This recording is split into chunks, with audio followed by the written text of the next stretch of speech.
Hello everyone, this is Chris Fastaben from Product Management CRM.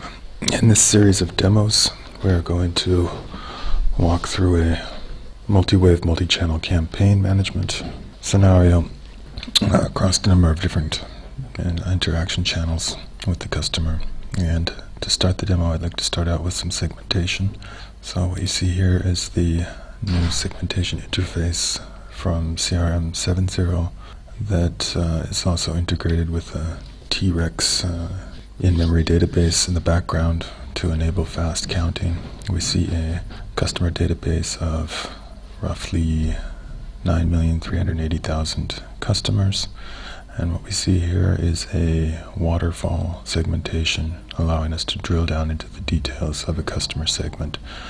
One of the key issues we had with previous releases of the segmentation tools was the ability to see how you achieved a certain segment, came to a certain segment, and what we've done with this waterfall segmentation has allowed you to visually see how the segment gets built out.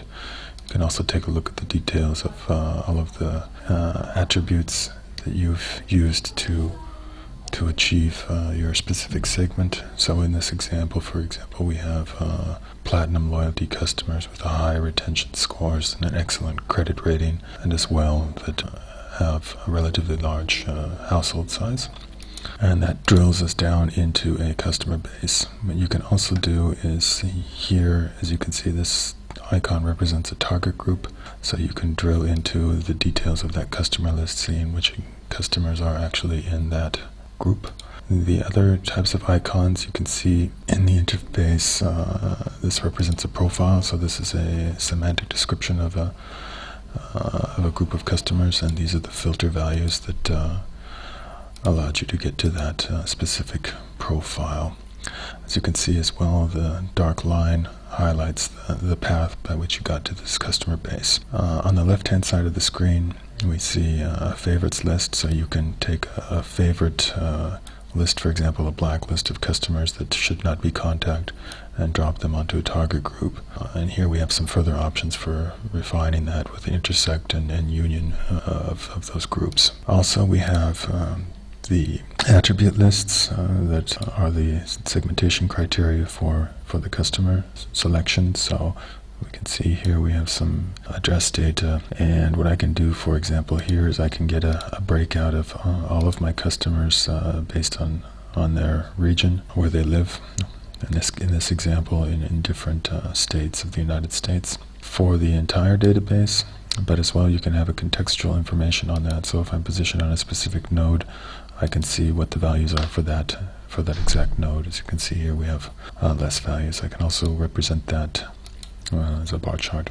As you can see, the response times are quite quick. As I mentioned, this is in a T-Rex in-memory database, so the counting is extremely fast. Now I'm going to build out this other segment on the right-hand side of the screen a little bit, just to give you an example of the interactiveness of the UI. So let's take, for example, Colorado and Illinois. We have a context-sensitive menu here to say and or. I'm just going to take these over and do a split of them.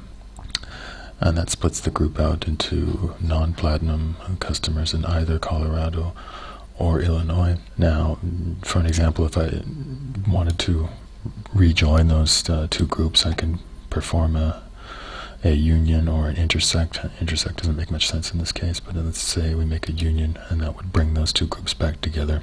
And from there you can then, for example, define a target group, and that will be the physical list of customers written to the database within CRM. By generating the model at that point in time, I can schedule the job to actually create that customer list. Some other examples of features.